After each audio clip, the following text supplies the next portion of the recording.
A very good morning to our guest of honor, Mr. Kiat, Senior Minister of State, Ministry of Digital Development and Information, and Ministry of Health.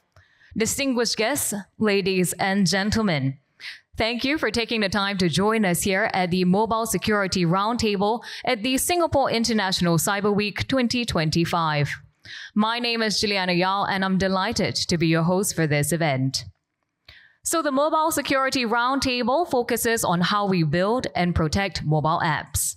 It's a space where we discuss real technical challenges, share ideas, and also find practical ways to make the apps that we use every day safer for everyone.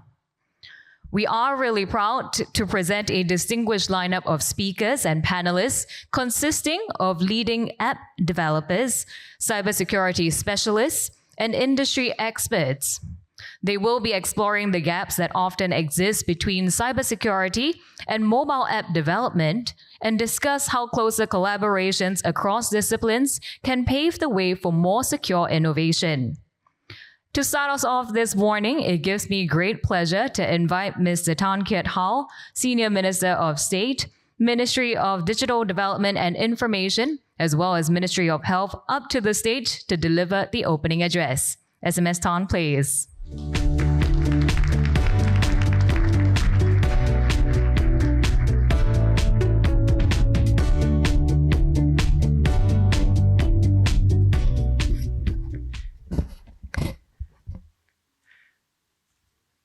Good morning, everyone. Very happy to join all of you at the Mobile Security Roundtable. And all of us, we know that mobile applications have become essential to modern life. Businesses rely on them for essential operations and servicing clients, and daily we use them to bank, see a doctor, and stay in touch with friends and loved ones. We put almost our entire life, including personal data and sensitive information, on our mobile devices. And that is why attackers and scammers target our phones, using malicious apps and mobile malware as gateways to steal our money, personal data, and identities.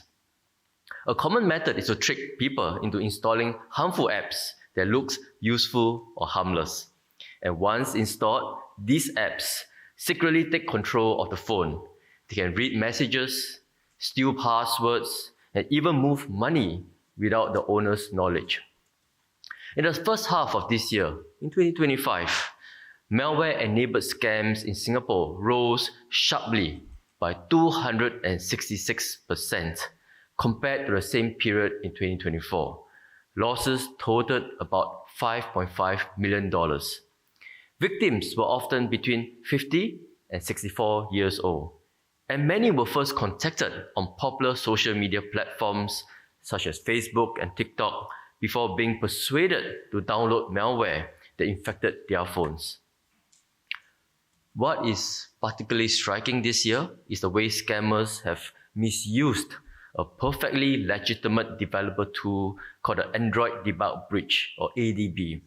Designed to help developers test apps, ADB has been exploited to take remote control of the victims' phones. Once inside, they can break into apps, especially banking apps. So the message is very clear. This is real and serious, and it affects all of us. These mobile-enabled scams don't just attack our devices, they undermine our trust in the digital services we depend on in our daily lives. Scammers are constantly finding new ways to compromise our technology. Protecting against such methods is essential for everyone, and everyone has a role to play. That is why Singapore has rolled out comprehensive initiatives to protect our citizens from mobile threats and scam activities. Since 2019, IMDA has worked with our telcos to block 100 million scam calls, 58,700 scam-linked mobile lines, and 12 million scam SMSs in the first half of this year alone. Just in 2025, first half of this year, we have blocked 100 million scam calls, 58,700 scam-linked mobile lines, and 12 million scam SMSs. And that's significant. And GovTech's enhanced Scam Shield app now provides active protection on WhatsApp and Telegram, serving 1.34 million users with 1.27 million scam checks and nearly 600,000 reports submitted. And last year, CSA partnered Google on the enhanced fraud protection, which automatically blocks suspicious apps before they can be even installed on Android phones. So I'm encouraged by the results. As of June this year, this collaboration has prevented over 2.49 million potentially malicious app installations across 550,000 devices in Singapore. But beyond blocking malicious apps, we also need to ensure the apps are built to be safe and resilient against attacks. So today I'm pleased to announce the launch of the Safe App Portal pilot. This new tool aims to provide developers with clear and actionable safety and security insights on their mobile apps. By simply uploading their apps, developers will get an automated safety scan, a clear safety rating, and recommendations how to fix critical issues. So with fewer vulnerabilities, apps will be more resilient against malware and other attacks. This means that the apps you download will have stronger safeguards built in, protecting your data, your money, and your peace of mind. In addition, we are harmonizing global standards through a new Memorandum of Understanding between CSA and the App Defense Alliance. This collaboration aims to establish common cybersecurity baselines for mobile apps and app stores, giving developers clear and consistent security requirements to meet not only in Singapore but also around the world. As developers build in protections to meet these baseline security requirements and standards, the mobile ecosystem becomes safer for all of us. This enables everyone to live, work, and connect more safely in a digital world. Together, these initiatives ensure that apps reaching Singaporeans will be more rigorously vetted for security vulnerabilities, creating a safer mobile environment for all users and stronger protection for our personal data and money. In doing so, we are not only raising mobile security standards, but also strengthening Singapore's broader fight against scams and building deeper trust in our digital ecosystem. However, government initiatives alone cannot tackle this global challenge. Keeping our online space secure and Singaporeans safe from online harms like scams and cyber attacks requires constant vigilance. Going after cyber attackers and closing vulnerabilities is a never-ending game of cat and mouse. The previous example of scammers abusing the ADB feature already shows how attackers will always continue to pivot and find new weaknesses in places we never thought to look for. The government can drive national efforts to strengthen our mobile defenses against such attacks, but lasting change also requires the support and cooperation of all industry players. So I call on the cybersecurity professionals, app developers, and industry leaders to embed security into all parts of the mobile app ecosystem and shape how mobile apps are designed, developed, tested, and brought to users. This requires a fundamental mindset shift from working in silos to building solutions together. Today, let me share 3 ways we can practice this mindset shift. First, to the security experts who are very skilled at uncovering vulnerabilities and fixing them. But that alone does not strengthen the ecosystem because the knowledge often stays within our own circles. What truly uplifts the ecosystem is when we share the expertise, when we help developers understand security in simple, practical ways and guide them to build safer apps themselves. So, for the roles of the cybersecurity professionals and experts out there, our role is not just to find flaws, but to grow a community that builds security into everything it creates. Next, for developers, many developer groups still focus on adding new features first and thinking about security as an afterthought. But security can be a feature too, one that makes apps safer and builds user trust. When an app protects people's data against attacks, that's not just security work, that's good design. So developers and security teams should work together to build these safety features from the start, just like they do for speed or usability. It helps to think of security as something users can feel, not just something that runs in the background. A secure login, privacy controls that are easy to use, or a fraud alert that stops a problem before it happens. These are features that people will value and will appreciate. So when we build with security as part of the experience, not as an afterthought, we make apps that are not just useful, but truly trusted. Lastly, for our big tech players, such as mobile operating systems and app store owners, you have a critical role to play as well. Today, we still respond to new threats by adding more patches and rules. But that only helps to keep up with the problem, not stay ahead of it. These major players need to work closely with security experts and developers to create hardened, well-maintained software kits that are safe to use so that developers can build securely from the start.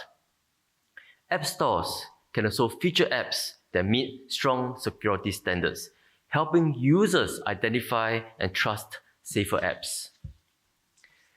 This is how security becomes seamlessly built into the mobile ecosystem by bringing together all players from security experts, developers, app store owners, tech platform providers, working together seamlessly to make security as part of the design, security to be seamlessly built into every part of the mobile app ecosystem so that users can trust what they use online. Later, you will discuss exactly in this panel on a session on can cybersecurity and dev teams work together to achieve secure innovation. So I urge all of you to bring bold ideas and concrete suggestions to that discussion. Only by working together and for each other can we close the gaps faster than attackers can exploit them. So in conclusion, our shared purpose is clear. We want citizens to use mobile apps with confidence, and we want businesses and developers to innovate safely. And together we can make mobile apps safer for everyone and build a digital society grounded in trust and innovation. So I look forward to a stimulating and fruitful discussion and exchanges this morning, and wish you all the best and hope you find new ideas, new partnerships, and new ways of keeping our digital space more cyber secure and safe. Thank you very much. So ladies and gentlemen, today does mark an important milestone in strengthening collaboration between our organizations, and we will now proceed with the Memorandum of Understanding signing with the App Defense Alliance. To begin, we'll like to invite Mr. Chua Kwan Sia, Deputy Chief Executive for Development at the Cybersecurity Agency of Singapore, as well as Mr. Eugene Litterman, founding member of the App Defense Alliance and Director of Android Security and Privacy Product at Google. Please do come up on stage and take your seats at the signing table. With everyone in position, we will now commence with the MOU signing with App Defense Alliance. May I now invite both parties to put down your signatures on the official MOU document.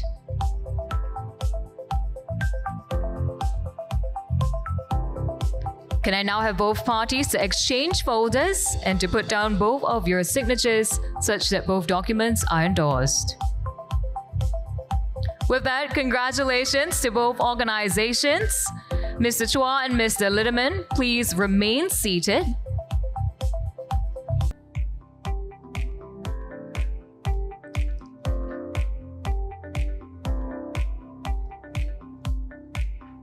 This is definitely a moment to commemorate. Thank you to all. SMS Tan, can I invite you to the front of the table? And Mr. Chua and Mr. Litterman, can I invite you to also kindly join SMS Tan at the front of the stage, as right now we invite Mr. Rodney Tan, Director of Cybersecurity Engineering Center at the Cybersecurity Agency of Singapore, and Ms. Clara Koh from Meta, Head of Public Policy for Central Southeast Asia and ASEAN, to also join us on stage for a group photograph together.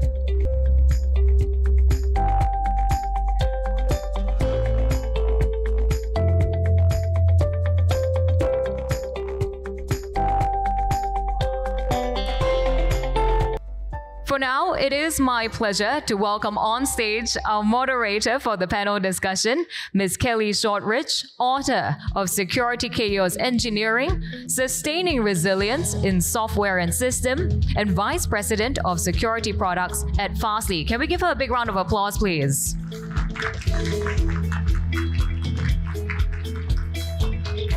Also joining her on stage are Mr. Chang Sao-Xiong, Deputy Chief Executive and Chief Technology Officer at the Government Technology Agency of Singapore, Mr. Eugene Litterman, founding member of the App Defense Alliance and Director of Android Security and Privacy Product at Google, Mr. Elia Drazer, Head of Solutions Engineering at Quokka, Mr. Sharon Gunnar-Sekera, founder of Medicine Technologies, and last but not least, Mr. Sven Schreier, project leader for OWeb's mobile application security of the OWeb's Foundation.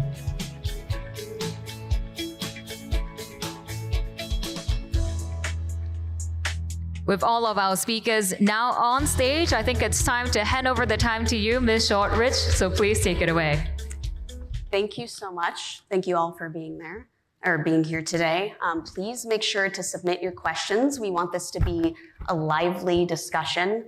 And I loved the opening remarks talking about, this is really about community and sharing knowledge and making sure that we can all work together, whether you're a developer or you're in the cybersecurity space, to make mobile apps safer, whether that's against attacks or abuse. I think one interesting thing I really want to touch on, and again, kind of echoing the opening remarks, is the fact that mobile apps are where humans increasingly spend their lives, right?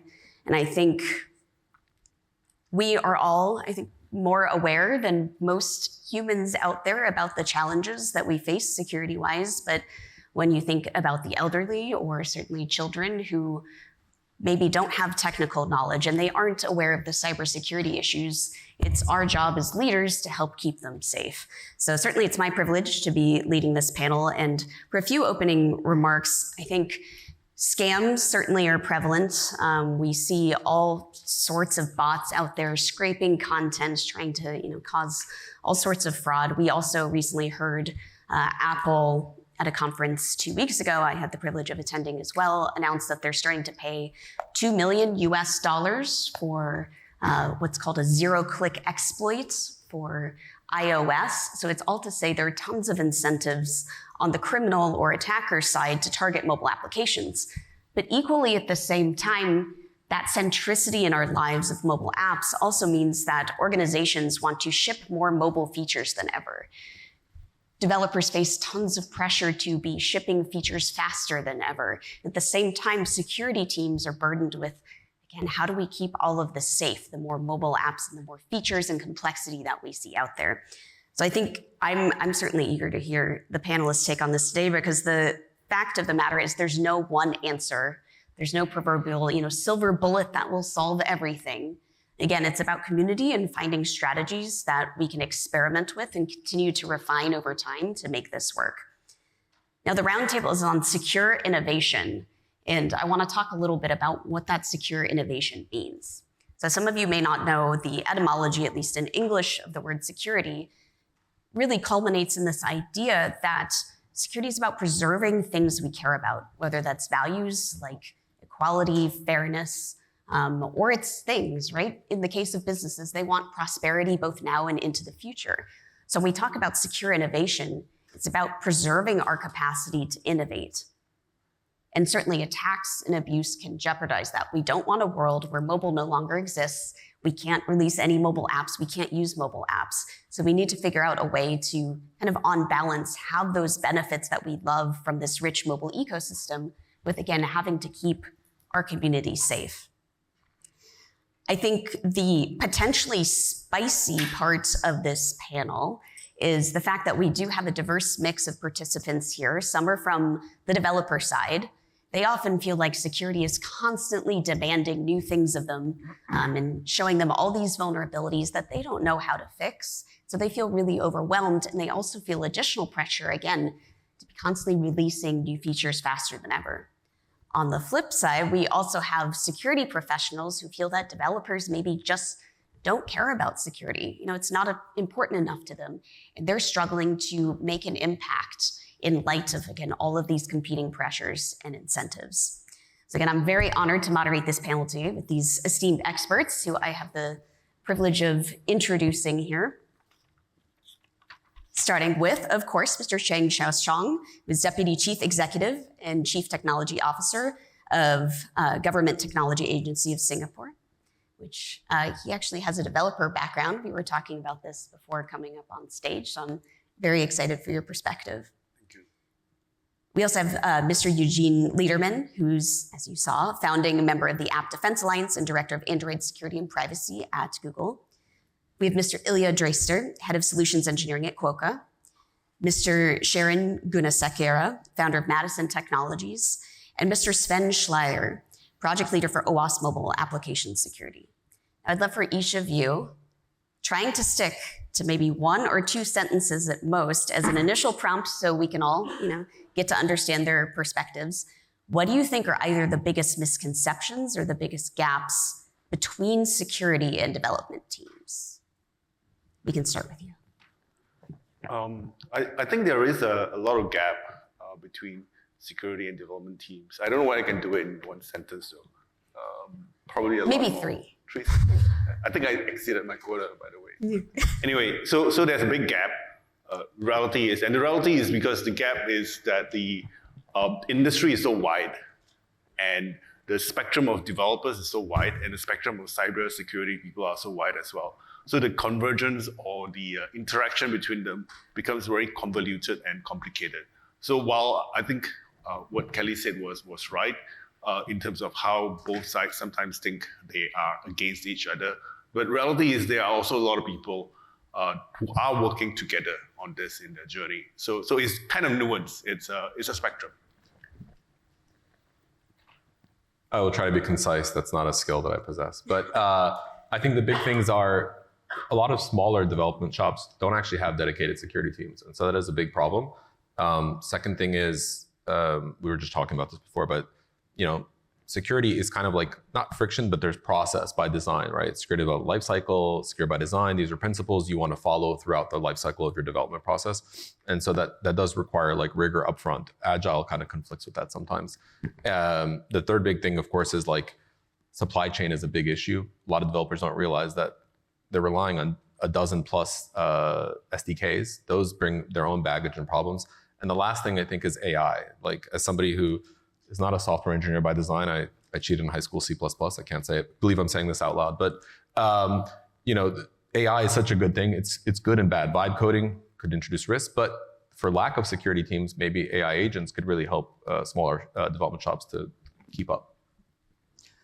So building on what both of you said, developers are, they have a certain knowledge and they have a certain knowledge gap because security is such a broad thing. And because to many of them, they do perceive that it's friction as part of a process, they're not in the right mindset. The other problem that I see in many developers, myself included, is that we would rather argue for an hour why something's not a bug than make a 30-second code change. And bugs are security flaws. And so when they're presented out of band sort of by that friction by design, or if it happens later in the process, we're even less likely to fix anything. I think that's probably the biggest disconnect in practice that I see. I'd like to go back to basics and address the difficulty in collaboration and communication between dev teams and security teams. In my view, I think dev and security desperately need to go to couples therapy to figure out how to communicate with each other, because they're essentially saying the same thing, which is, how do we keep the business going? But when they speak, the other party gets annoyed because they don't know how to present that. So that's the first one. And then the second one that I have is industries or businesses that rely on technology, either majority or completely. It has an unhealthy obsession with going fast. There are obviously things we can discuss on that, but I feel like, why do we need to go fast? Like, are we leaving anything behind? Are we losing out just because we want to go really fast? So that's kind of where my view of the situation is. Maybe from my side, I had a lot of first-hand experience when I was still in Singapore testing specifically mobile banking apps, and was working a lot with development teams, also of course with the internal security teams. That was really the main bridge, or the main gap that we needed to bridge in terms of how we can really communicate effectively, so that we really also speak a common language. And this is why we also have things like the OWASP Mobile Application Security project that I'm involved in, to have this common ground and also to understand what makes really sense, because I could see myself, or I could see in the past, including myself, that we were also telling a lot of great vulnerabilities that might not really reduce the risk. So it's really important that we set clear boundaries that really reduce risks and also really address still the mission and vision of the business. So I think this is where there was a bit of a disconnect in the past, and specifically with the mobile project from OWASP, we're trying to bridge this gap also, so that it's a bit clearer of what one should really focus on to reduce the risk for their apps.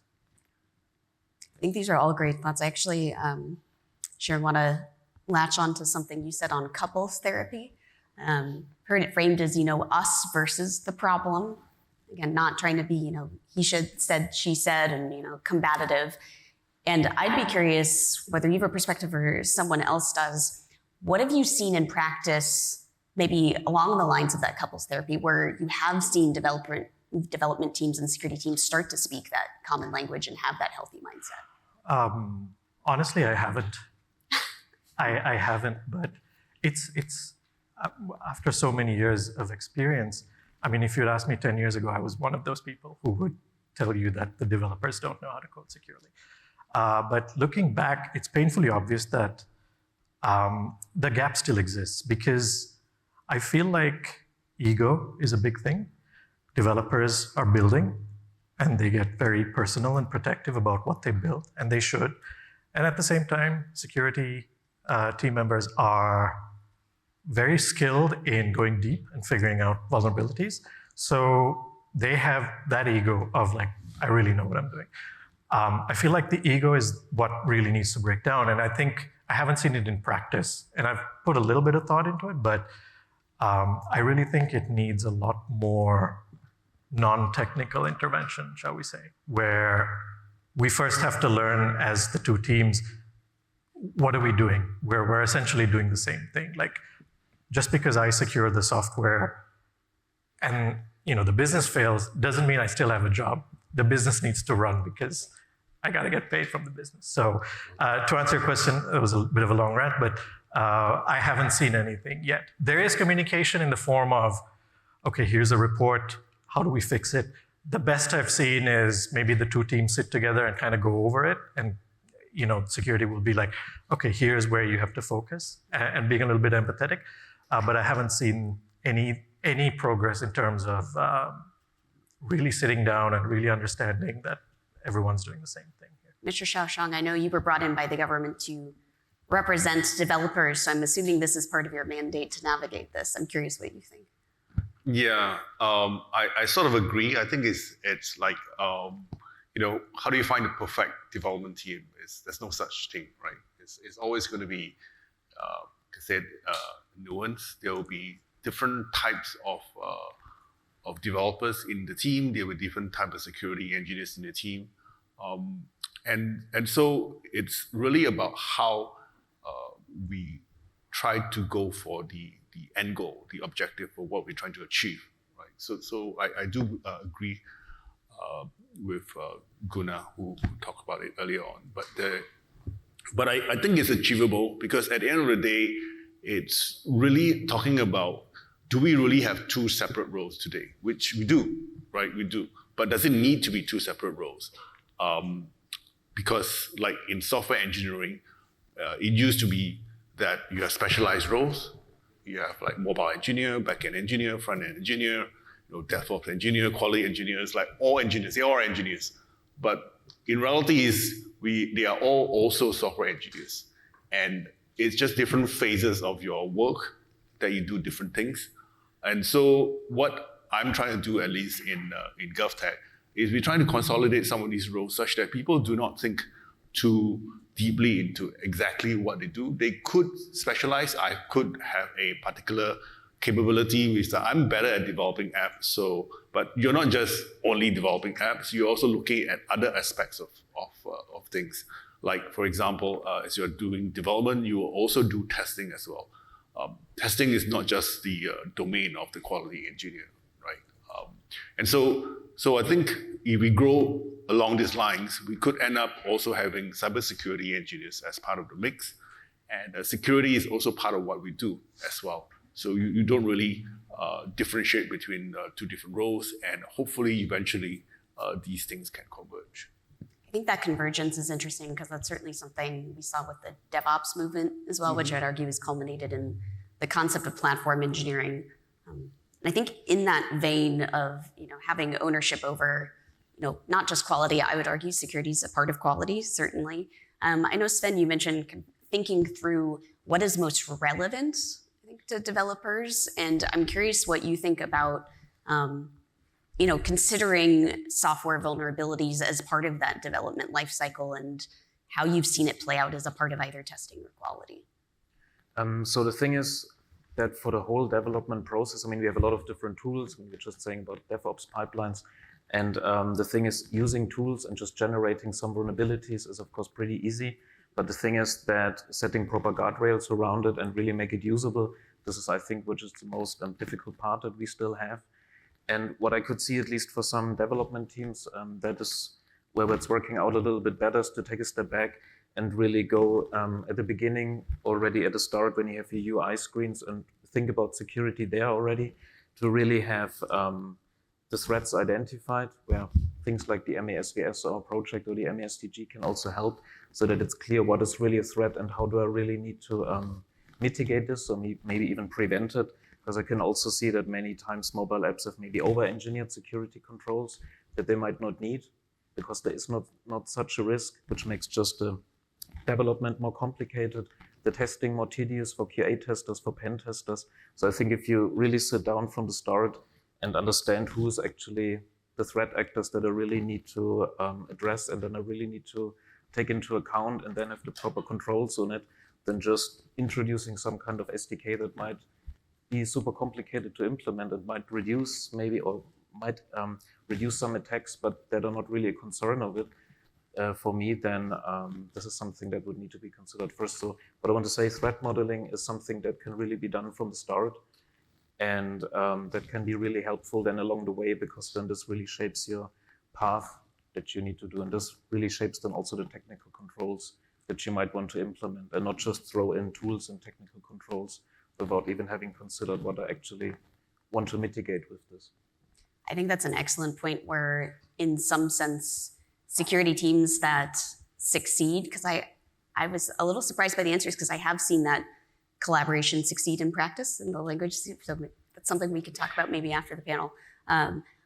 I think your point, though, around over-engineered security and staying true to that threat model is such an important point, where it's almost treating developers actually as your customer, where you're almost selling security to the customer that is the development team, can be a really powerful aspect. And I know, Ilya, you had talked about a bit of having security as part of the full development lifecycle. I don't know if you want to touch on that and where threat modeling might fit into. Yeah, for starters, I have seen developers do the collaboration. We've done deployments where there might be 10 different dev teams, and inevitably 2 or 3 months later, you see that one has fully integrated it and their numbers of findings are going down. So they're actually fixing things. Good. And anytime developers fix things, whether it's a bug or a security problem, stuff gets better, right? But from that point of view, that is the beginning of the collaboration, and then you can work on that, deploy it further, and kind of bake it into the beginning of the process, as you said, so that it becomes kind of natural.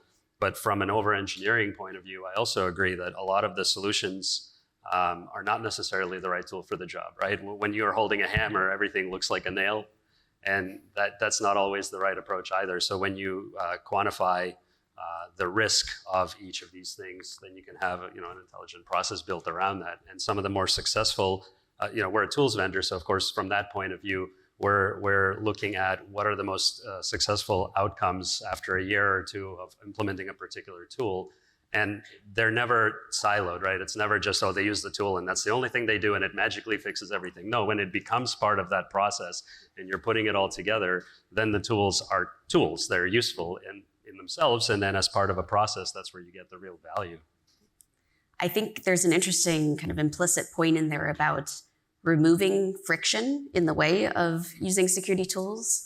And I know, Eugene, we had talked a little bit about a quibble, perhaps, though I think we're mostly on common ground where you talked about part of security's job is to add friction. So I'm curious how you think about that and balance it. Yeah, I mean, I think it's what the rest of the moderators or panel said. It's getting early in the process. At the end of the day, it's a team sport. The more you can educate the software engineers about some of the security best practices to do the threat modeling themselves, it gets everything going in the beginning of the process versus at the end. I think the worst thing that could ever happen is it goes for a security review and then the reviewer says, this is bad, start over, right? Like that's where I think the bad relationship is. If it starts early on, they shouldn't be pen pals or a long distance relationship. You should be working together from the beginning. And at least from the Android side, the couple things that we've done that have been really helpful, one is really back to secure by design. As long as developers are using out of the box defaults, it really should generally keep their apps safer. The other thing is back to the threat modeling example, we actually published on developer.endo.com, or we have courses online for software engineers to learn how to threat model and do some of those tasks in case they don't have dedicated security teams. We have libraries for them. So I mean, like from our side, we definitely want to make it less friction. I think secure by design is certainly a topic I think near and dear to my heart, and I suspect many of you. I'd be curious, Mr. Xiaoshang, how do you think about security by design and also where GovTech can fit into that story and encouraging this across industry? Yeah, of course, design and so two parts. I thought it was quite interesting as I was listening to this. And to be frank, I don't participate a lot in cybersecurity conferences, so this is quite interesting experience for me too. The more I hear about this, the more I realize that this is really like design. When you design for usability, for user experience, very often software engineers put that as a afterthought as well, right? Very similar to cybersecurity. So I thought it's quite interesting comparison. But anyway, back to your question. In terms of security by design, I think the design here is really about how you design the software and how you bring it up to deliver the output. And if you think about it from that perspective, you definitely need to include security as part of the design. Meaning as you are designing the software, you need to think about how it is going to be secured, how is it going to prevent attacks, and so on and so forth. And within GovTech's context, we have a DevSecOps model that we get our developers to follow, which includes threat modeling from the beginning. And during the coding process, we do a lot of things to do security reviews of the code, and we also practice code scanning as well, and with different tools.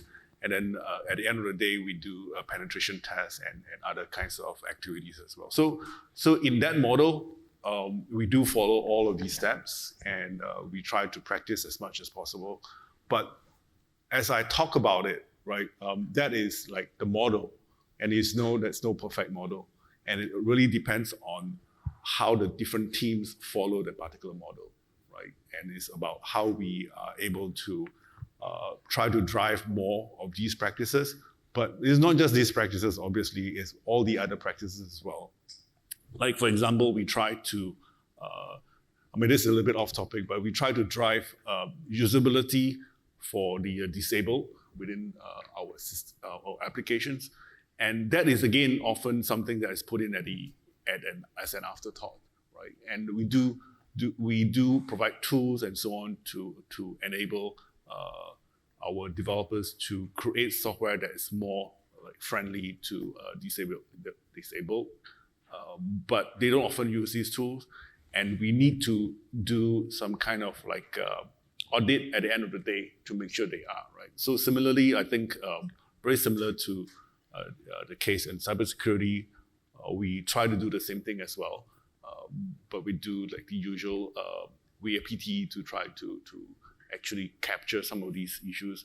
But unfortunately, that also depends on the capabilities of the pen testers that we employ, and so on and so forth. So I think it's a mixed bag, right? We have the models, we have the necessary infrastructure and the frameworks for developers to follow, and we have the processes to do inspection and things like that. But none of these are perfect. I think at the end of the day, it all depends on the individual and the teams to drive towards it. I think your comparison to accessibility and designing for accessibility is a really elegant one, because that, to your point, can sometimes unfortunately be an afterthought during design and development.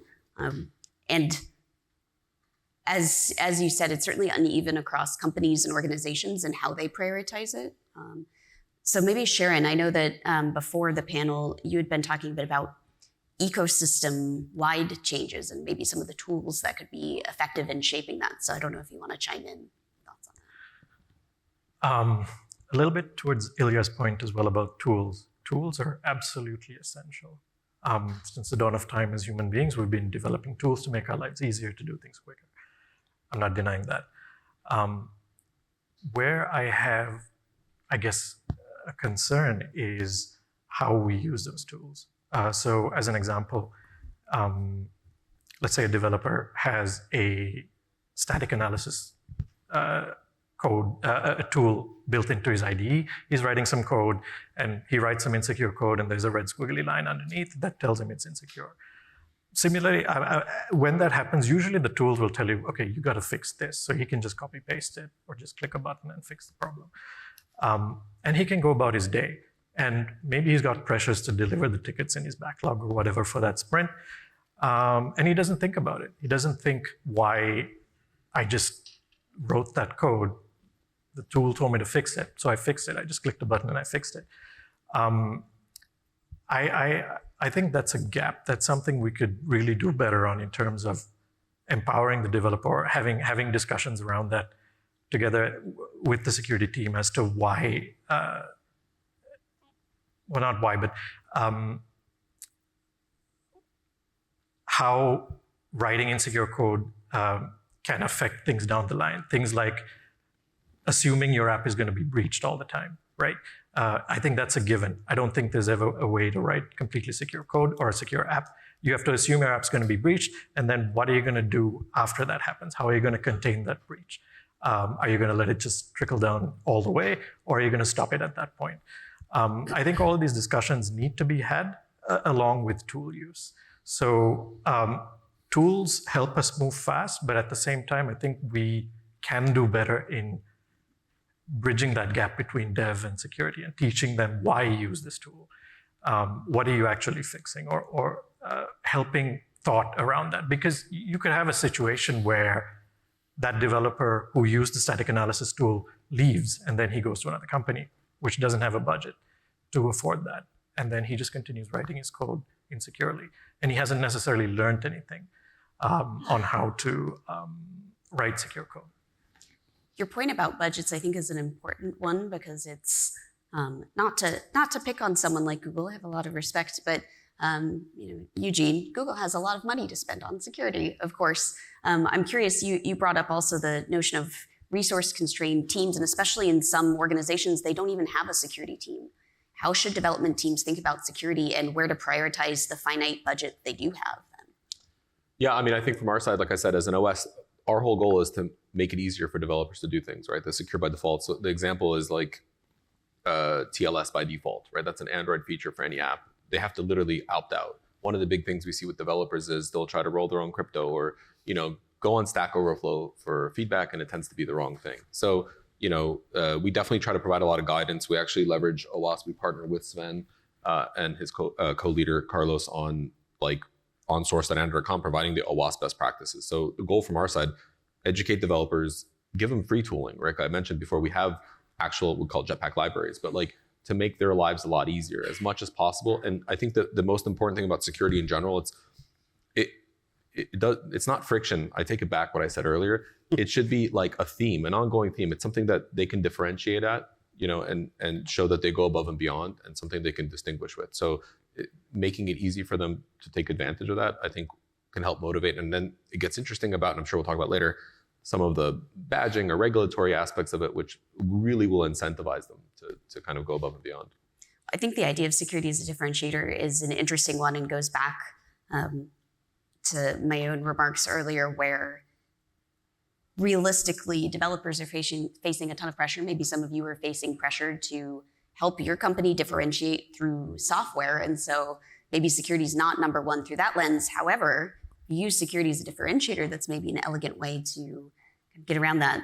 So I'd be very curious, Ilya, if you've seen, given you have seen it work well in practice, have you seen examples of your teams where you've provided some advisory or consulting succeed in making security a differentiator? Yeah, absolutely. So first, just to agree with everyone here, the developers, when they do have access to the tools, and when the tools are good at communicating why these things are happening, it's very powerful. And the Safe App Portal that was just launched is a free way for developers to check their code. But we spent a lot of time actually arguing back and forth about what that remediation advice should be, because exactly that. And in past experiences when rolling out static analysis tools, 10, 15 years ago, we routinely saw developers get better over the course of using the tool for a year or two because they learned the patterns. Hey, don't forget to terminate your null strings and things like that, right? So that's a really big part of it. In terms of using security to differentiate, I could literally think of one of our customers that splashes on their website, like, we have security, we build apps, and by the way, they're secure because we use this thing here that measures security for us and enforces it. And Google putting in the defaults is a great thing because, yeah, it's free and you're welcome to use it. And, you guys are better able to put in some of those defaults that protect folks. And even that is a differentiator, right? So putting that all together, in the case where the organizations decide that our differentiator will be security, there's a lot of community and a lot of help from OWASP all the way to the manufacturers or the OS vendors to provide these things for you, and they're free. And so as long as the mindset is there that, hey, we are going to differentiate on security, people find a way to do that, and it's great. And if I could just add one thing, like the Play Store was actually the first, and I think I was here last year. Somehow I've been magically invited multiple times, so thank you, Rodney and others. But the Play Store last year, we actually, I think this time around, launched a badge for VPN apps. And so we were the first ones to really leverage OWASP and say, if a developer can go through a third-party assessment and prove that they're going above and beyond, initially we put it was like tucked away. Then we did a lot of research and we saw that consumers really did want to see a differentiator, and VPN was an interesting category to do that because it's a security tool. You kind of expose all your data through it. And so we launched this badge. Anybody who's an Android user, if you search for VPN in the Play Store, you'll see, and it's like now very prominent and disclosed. And now we see more developers wanting to go through that process because they can see that, to Ilya's point, they can actually differentiate themselves, put it on their website. It's an endorsement of sorts. So like the key, of course, is then maintaining that, which is great because that's what you want. And once you have that badge, how do you keep that badge and keep your score, like whether it's through your tooling or whatever, like that you're maintaining that high posture. I love that. That's a really beautiful incentive. I'd be curious, actually, Sven, from your point of view, how do you, for those non-technical stakeholders like users, I think the badge is a really elegant way to kind of abstract away, let's say, adhering to the OWASP top 10. But Sven, how much of your role, or have you seen trying to help, again, abstract away the OWASP top 10, which is a kind of technical set of concepts maybe for those end users? Is that a thing you've seen, or is it still mostly focused on the developer and their understanding? From our project, we're really trying to aim now all the different kind of audiences also. So we're making, for 2 years, we're refactoring also our whole project. So this means we had initially, 8 years back when we started, the MASVS, which is just the, that has all the controls and requirements. Then we had also the testing guide, which is the cookbook that has all the recipes for really technical people. But for roughly 1.5 years, we also started to put in weaknesses, which is similar to the CWEs, the common weakness enumeration, so that we have in our project a full chain where you have a clear guidance for everybody along the line. So you have your control in the MESVS, which might say, don't leak sensitive data in the app, which is of course very high level. Then we have weaknesses, so every control can have one or more weakness. The weakness might then be a little bit more specific, like don't leak sensitive data through logging. Then we have nowadays these tests that are then very specific, for example, for Android, where we list down all the different classes that might be used to log information in an Android app. And nowadays we even have demos where a code was produced by us and an APK, meaning an Android app or an iOS app, an IPA is being produced, so that we have in our project for everybody a common understanding how security can look like from an architecture point of view, where you want to do threat modeling at the very beginning, for testers with the test cases that helps pen testers to also understand this, but also for developers that they maybe have a better visibility, how this was checked, and how they can maybe do this even by themselves. We open source everything so they can use their own static analysis rules around this. So this is where we want to bridge this knowledge gap so that people can also easier talk to each other. And this is what we are currently doing and will be most likely doing for quite a while.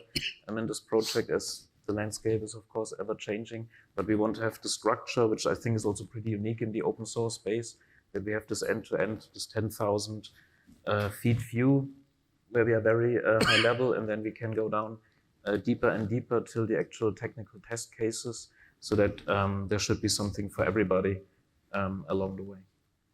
I love what you mentioned around evolving your approach, which I think is a sign of how the landscape has really shifted and the dynamics between teams have shifted. And again, just the importance certainly of just software in general, but mobile apps, open-ended for anyone to chime in. What do you feel like is something you believed maybe even a couple of years ago was, yeah, for sure, this is going to help the cause, that you no longer believe in, or something else that surprised you as things continue to evolve? I mean, I'm happy to chime in because we work closely with Sven, like for the app defense. I'm wearing my second hat now, the App Defense Alliance hat. I think the tricky part is as a developer, and actually I'll take it a step back. Like this is my third conference. First year I talked about IoT cybersecurity. Last year I talked about mobile device security. This year I'm talking about app security. It's a connected device ecosystem. And so for apps is a great example. As Sven mentioned, MAS is very focused on the data in the app and the connectivity. Then you have things like ASVS, which is the authentication and web services, right? Then what about the cloud piece? I mean, unless you're a flashlight, you're really transmitting data, and maybe even the flashlight is too, right? I was going to say, So, yeah. probably. So that, I think that's the thing that really think about is like, how do you bridge the divide? And so like from the ADA side, we actually created 3 unique profiles because in some case, like the Play Store really cares about the mobile side of it. But our partnership with in the ADA, like both Meta and Google have these programs called Login With. So like login with Google, login with Meta. And for that, it's really more about the web API, web services and the web API piece, right? So like it's really thinking about big picture end to end, not just the mobile piece. And Sven's been a great partner. We've all, like I said, mentioned also the ASVS group within OWASP as well. I think as a tools vendor, what I'm hearing from all my customers is there's just too many tools. And I can't say it's surprising per se, but it seems to be getting worse in a way. But what's really concerning is the idea that a single tool that claims to do 5 things but does none of them very well seems like the better option at some point because there's just too many tools. But there's a lot of vendors out there that are really creating unique, interesting capabilities that might be niche. And so what I'm starting to see is using APIs to collect data from different tools and putting them all in either one dashboard or one repository, one vulnerability management system, so that they can all be kind of dealt with together, but still gives you the ability to use each individual tool that's like a specialist in each area that's going to produce better results. So combining together different sort of best of breed tools into a single strategy, going back to that whole like we're going to have a strategy on security, is the thing that I'm starting to see happening more often, and it seems to work well. I think it's an interesting point around how tools can sometimes hurt more than help.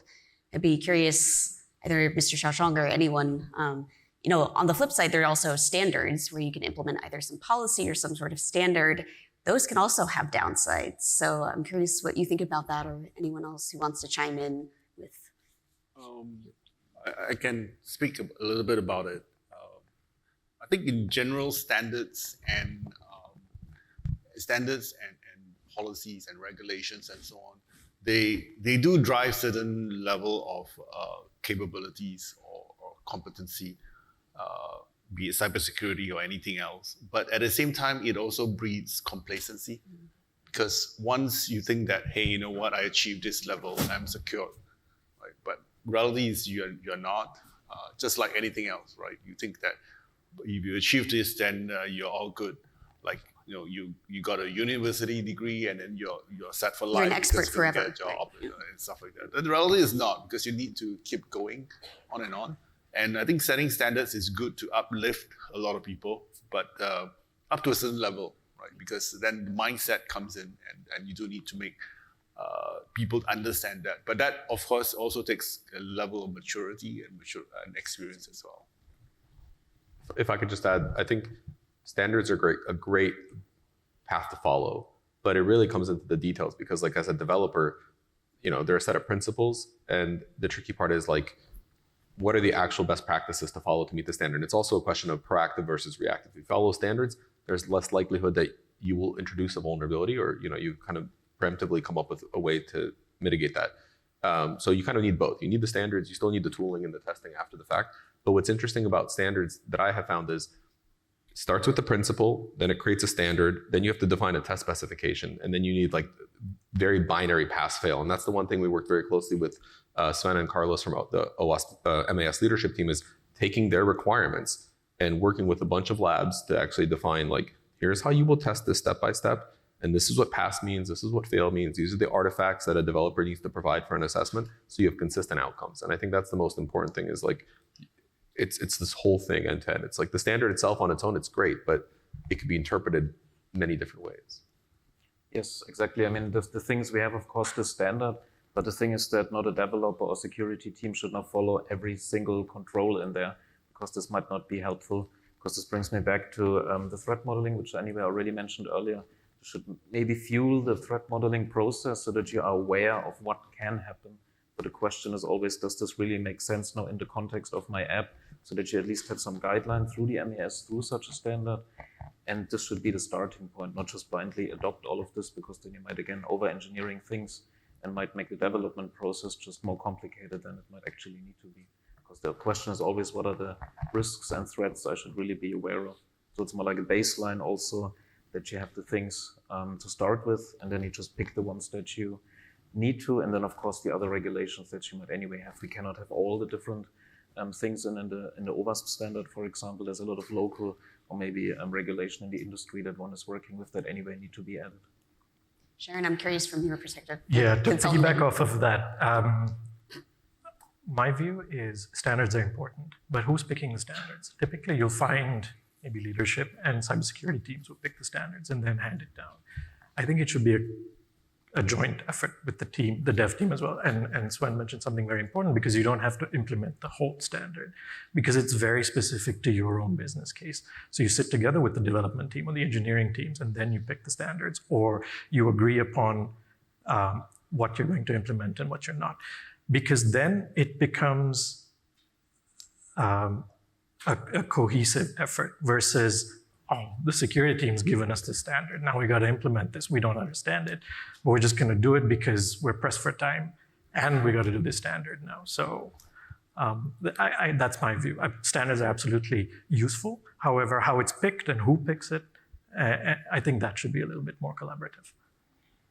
Curious also, anyone who wants to chime in on the either geopolitical or regional element, because we're seeing a lot more like regional standards, regional regulations. Most mobile apps, however, are not particularly regional. Some are, but a lot have a more global purview. So I'm curious how you've seen that work, again, in practice, to navigate all of these different standards that you might have to consider as a developer or security team. I don't mind going because of the hat I wear. But I think that it's a really good point. If you look, obviously the Singapore government has a safe app standard. The French government has defined some requirements for app stores, app developers. The UK government has the code of practice for app stores and developers. I think this is a theme of SICW, but the public-private partnership is really important. And like the MOU that we just put in place, that's one of the goals is, we're coming from a very common place. We're both using Safe App Standard uses OWASP, ADA uses OWASP. We believe that, we can meet somewhere that addresses the right baseline. The Safe App Standard is very finance app driven, for example. They're focused on finance apps. So we have like a baseline, but we've talked about creating an extension to kind of meet in the middle. And I think this is a great proving point. If we can do that, other governments will come along. And I think the real benefit for the developer, and back to what you mentioned about like what's the right standard to use, I think of there's a famous XKCD comic strip. We've introduced yet another standard that will never be used.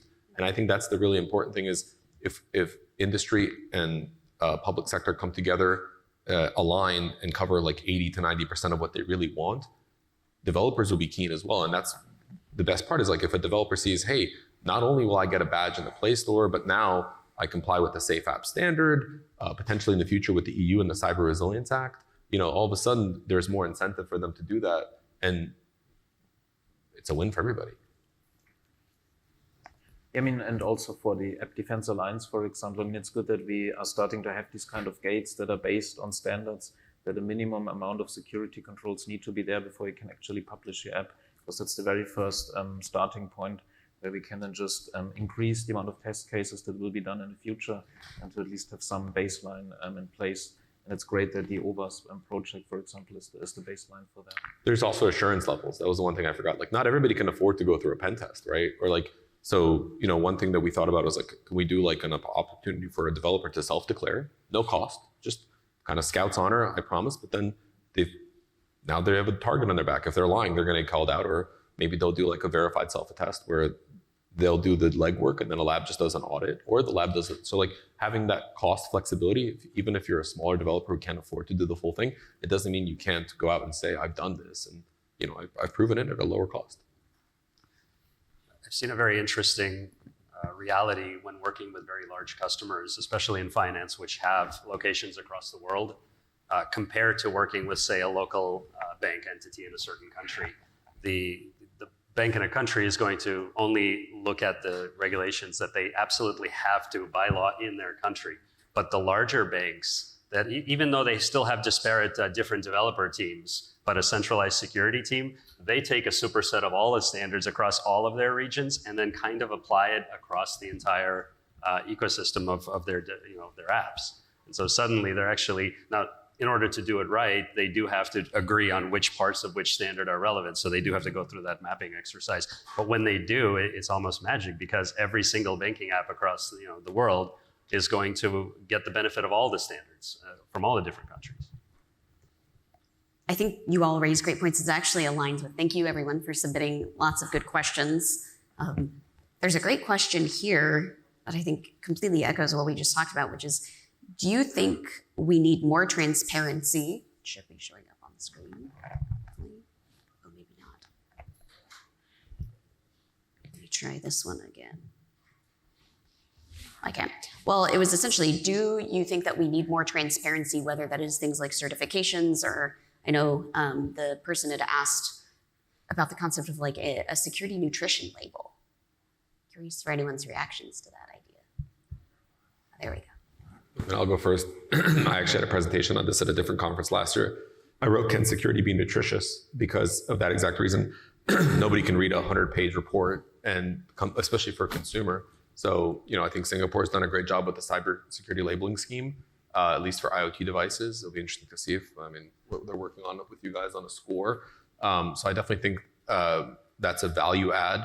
The only tricky part I will raise in that situation is back to, if every country creates their own labeling, it becomes very confusing for the consumer. And so then it's like, does the Singapore label mean more than the UK label? And so I think there should be some consistency and objective measurements for that transparency aspect of it. Like, do they have a vulnerability rewards program? Are they offering security updates, at a promised rate for their apps? Are they using secure by design? Have they passed some kind of assessment? Like just those couple of things, then it's consistently measured regardless of what country regime it's under, labeling regime. Sorry, just to cut in, that's exactly right. The nutrition label versus letter grade debate. So traveling all around the world, you know what's consistent? Nutrition labels, and no matter what language it is, you don't even need to really translate the language. You just know that, look, we're looking calories, you know, glucose, sugar, fat, right? And so because we're consistently measuring like 5 or 6 things that are the same, then it makes sense. But it's not a letter grade like this product has a C rating. It's more about, okay, I worry about sugar, so I'm gonna look at that. Somebody else might be worried about cutting fat out, so they're gonna look at the fat. So similarly with security, if you break down the categories and provide sort of visibility, transparency into what's in something, then people can make their own decisions based on their own risk profiles, right? Whereas a single letter grade, like you go to a restaurant that's a A versus a C, does that mean you are guaranteed to get sick if you eat at the C restaurant? No, but they have more things that led them to get that grade. So it's different, and the nutrition label is a great way to provide that transparency. That's actually how I figured out that Coke Light is Diet Coke here, because I kept asking for Diet Coke and they kept giving me Coke Light, but I looked at the nutrition label and I was like, oh, 0 sugar. That's the right one.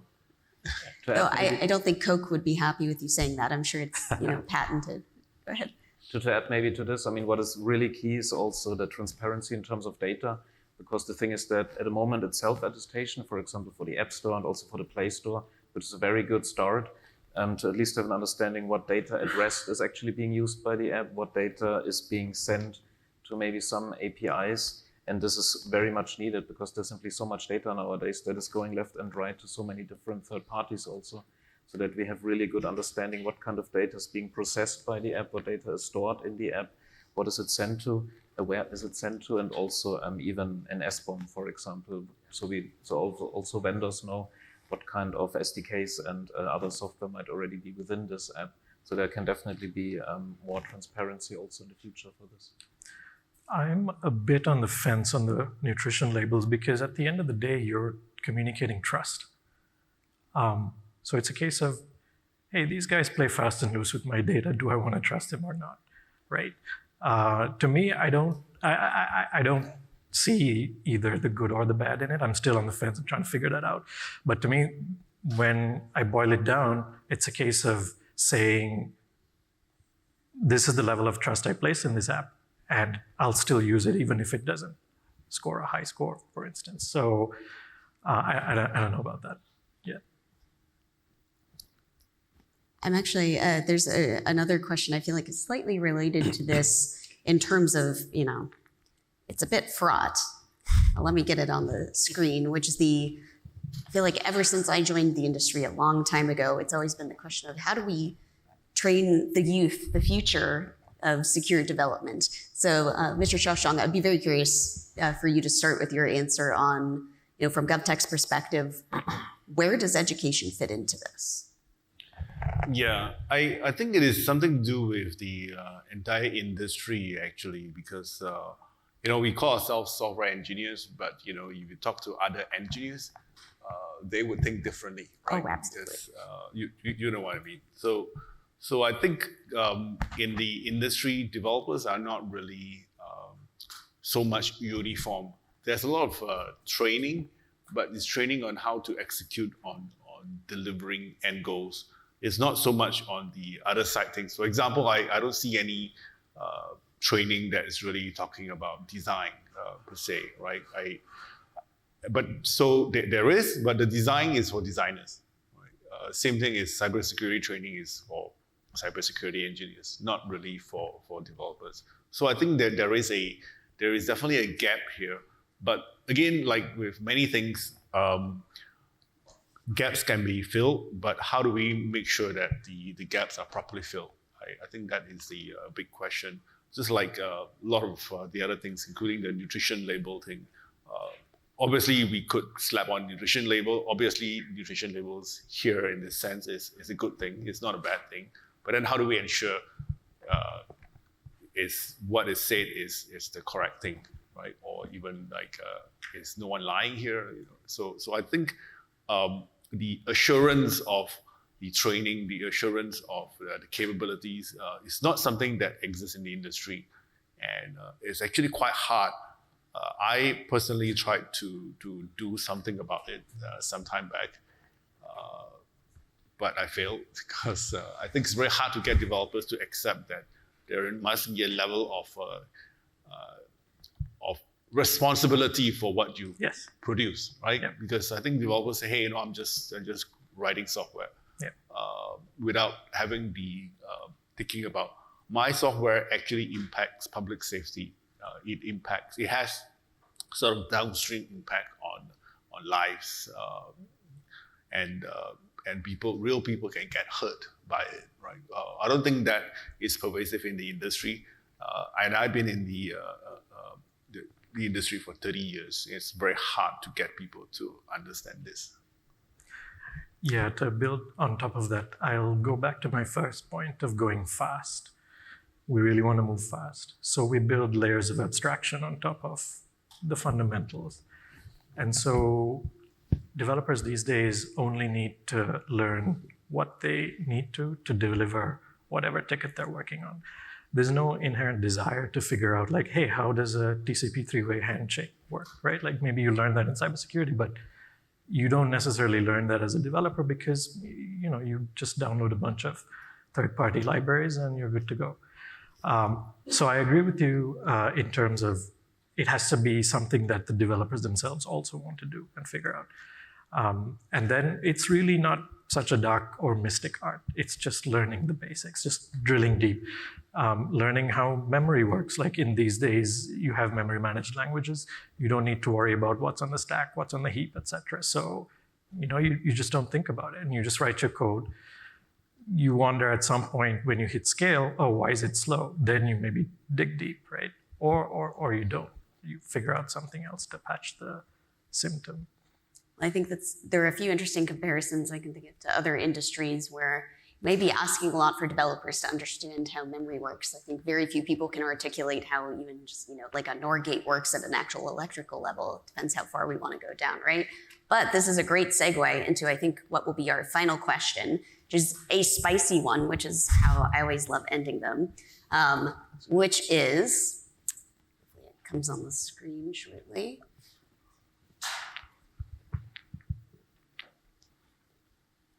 That was the prior one. Well, it was in the shared responsibility model, who has more responsibility, the platform or the developer? And I would actually add in the government regulator as well as an advisor. So maybe we can start with you, Mr. Xiaoshang. Here we go, with the question. And then each of you is kind of your closing remark. Talk about your opinion and hot take on who does have more responsibility here.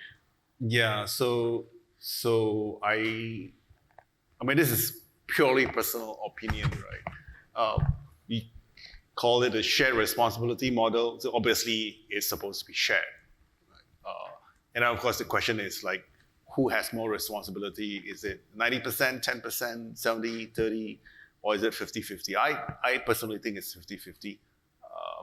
And both sides need to take certain amount of responsibility in order to move forward. If not, then if one is more responsible than the other, there's always a tendency to think that that's not really my responsibility. So I think 50-50 is the answer.